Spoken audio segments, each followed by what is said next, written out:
Assalamualaikum warahmatullahi wabarakatuh. Waalaikumsalam warahmatullahi wabarakatuh. Saya Lutfiah Umami, CGP Angkatan 5 Kabupaten Jepara. Saya akan melakukan wawancara dengan Kepala Sekolah SMP Negeri 1 Bati Alit, Ibu Ida Fitriati SPD. Selamat pagi Ibu Ida Fitriati. Selamat pagi Bu Lutfi. Saya minta izin kepada Ibu Ida untuk mewawancarai sebentar ya Ibu Ida.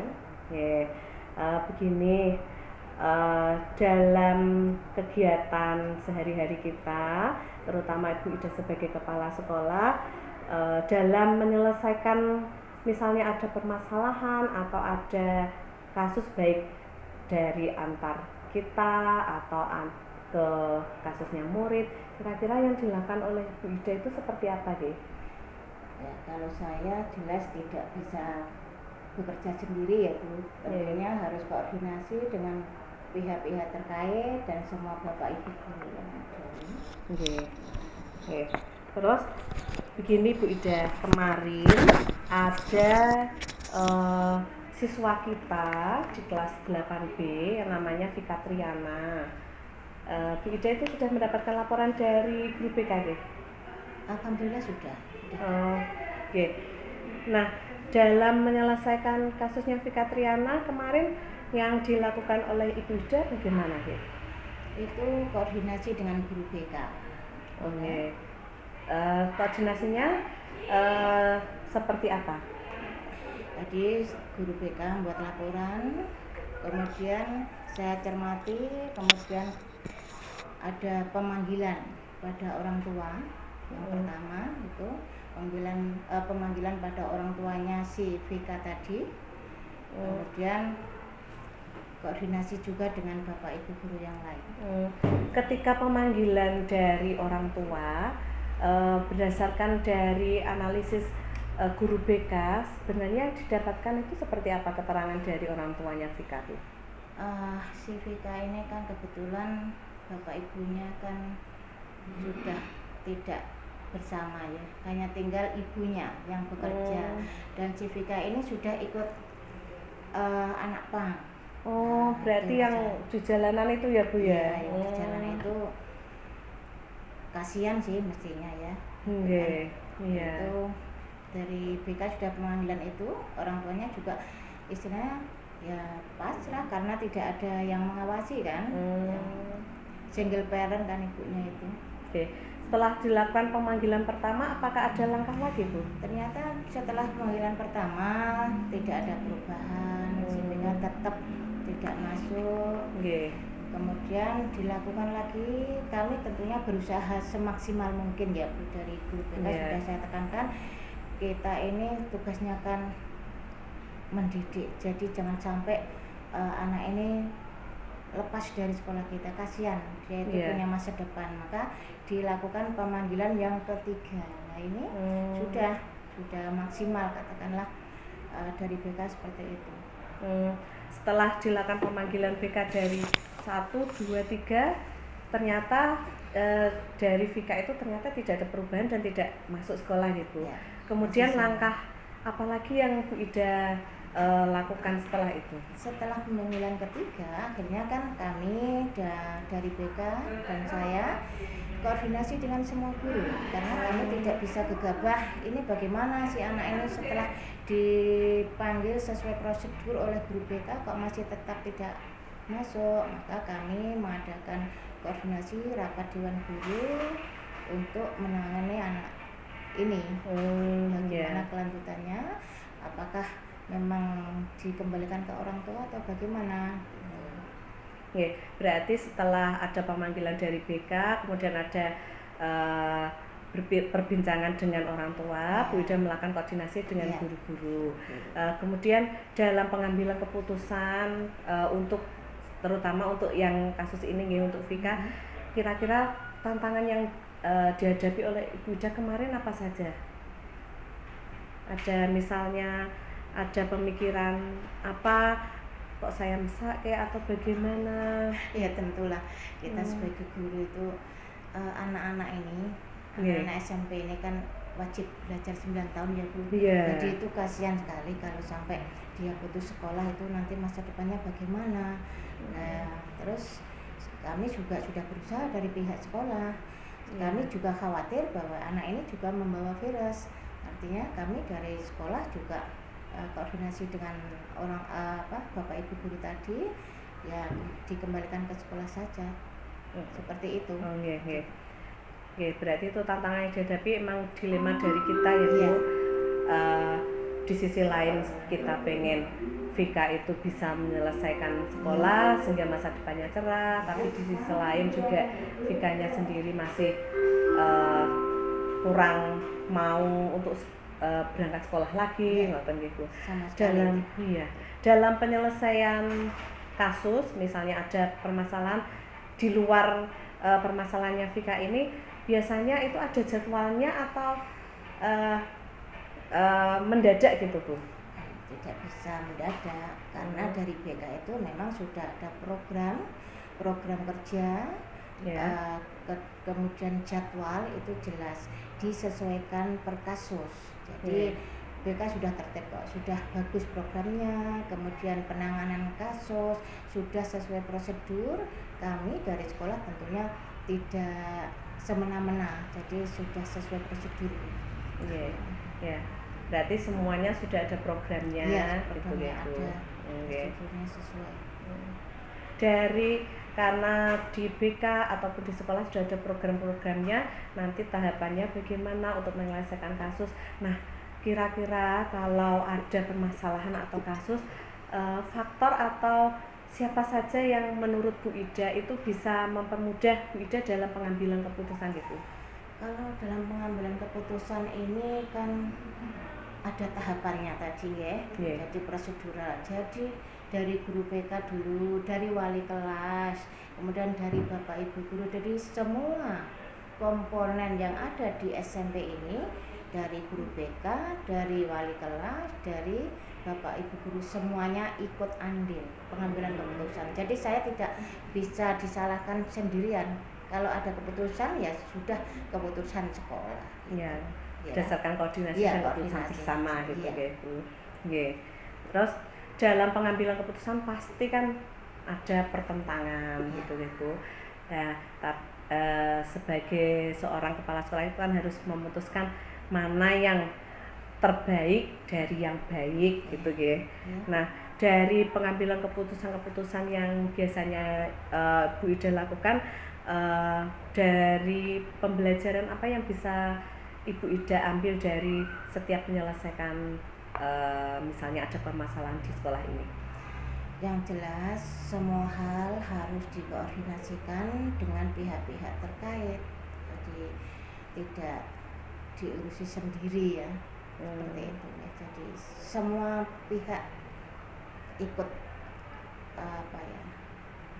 tahu.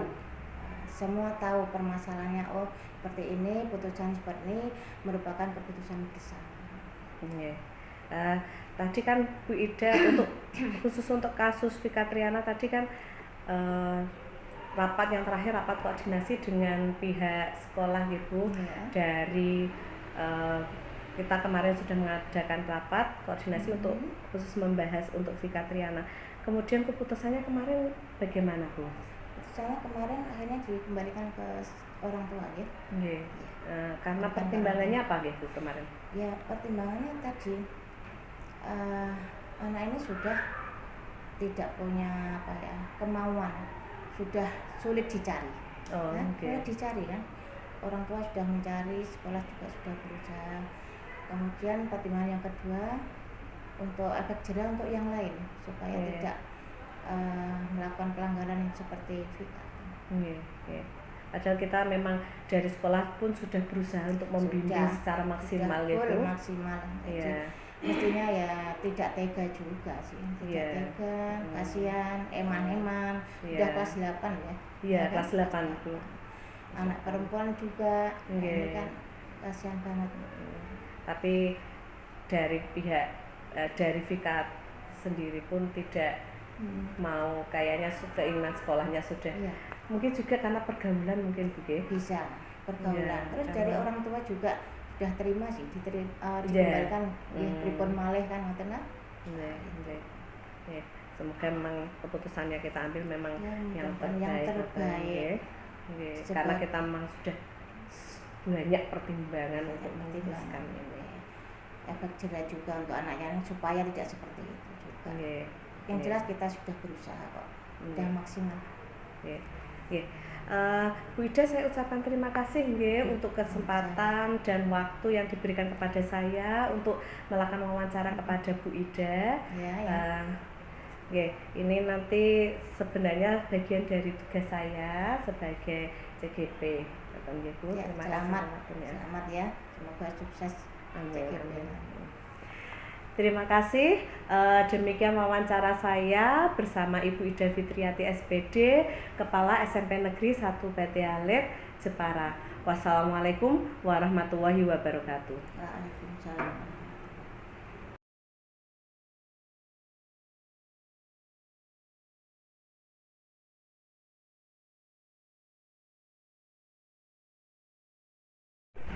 Assalamualaikum warahmatullahi wabarakatuh, Pak Hadi. Waalaikumsalam warahmatullahi wabarakatuh.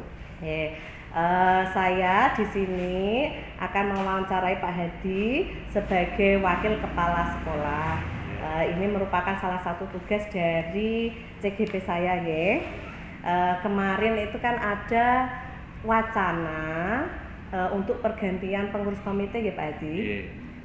Itu karena ada beberapa masukan untuk mengganti, Nah, untuk pergantian komite itu kemarin itu ada dua kepentingan yang berbeda ya Pak Adi. Misalnya seperti apa kemarin? Permasalahannya begini, kalau sesuai dengan aturan komite itu kan paling lama kan 2 periode, sedangkan di sekolah kita ini itu sudah lama sekali, sehingga di sini untuk mengganti agak kesulitan karena yang berkepentingan, karena yang bersangkutan masih ingin menjadi komite. Kalau sesuai dengan aturan padahal seharusnya harus diganti.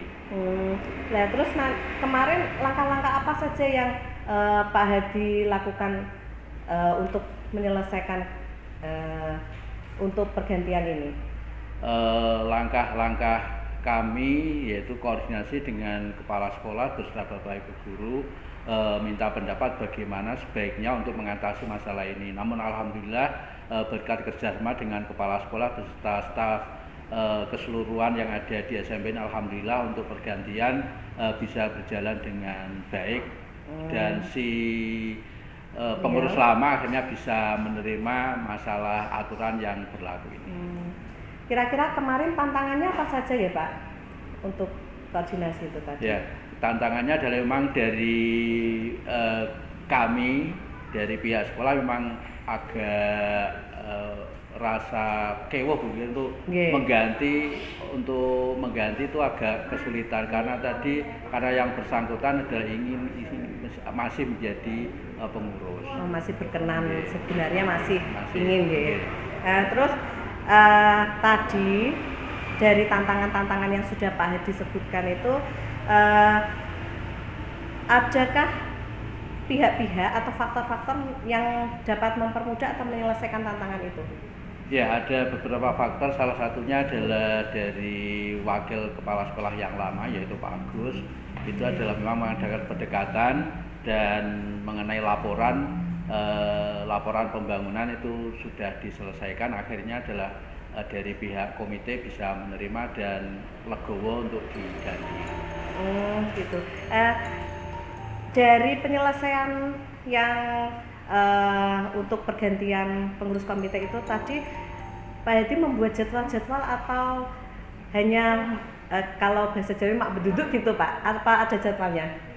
Sudah ada jadwalnya Bu, sudah lama sejak bulan Agustus itu sudah mau mengadakan reorganisasi tapi terkendala, akhirnya adalah segera menyelesaikan sisa anggaran yang ada untuk dibuat gudang. Alhamdulillah akhirnya sudah bisa terselesaikan pada awal bulan Oktober ini, dan insya Allah nanti untuk reorganisasi adalah diadakan pada awal bulan November.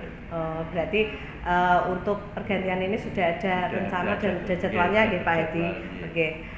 Dari penyelesaian penyelesaian untuk pergantian ini, kira-kira pembelajaran apa yang bisa diambil oleh Pak Hadi untuk ketika dalam memutuskan pergantian pengurus komite ini? Yaitu dapat saya ambil manfaatnya, yaitu kita pentingnya mengadakan koordinasi antar semua pihak dan mengadakan pendekatan. Ternyata setelah diadakan pendekatan dan apa tadi Bu, istilah koordinasi, alhamdulillah semua pihak bisa menerima dengan baik. Terima kasih Pak waktunya untuk Pak Hadi untuk menyempatkan waktu saya bisa mewawancarai Pak Hadi sebagai wakil kepala sekolah bidang humas salah satunya ya Pak Hadi. Demikian hasil wawancara saya dan juga Pak Hadi Santoso selaku wakil kepala sekolah dari SMP Negeri 1 Bate Alit. Wassalamualaikum warahmatullahi wabarakatuh. Waalaikumsalam warahmatullahi wabarakatuh.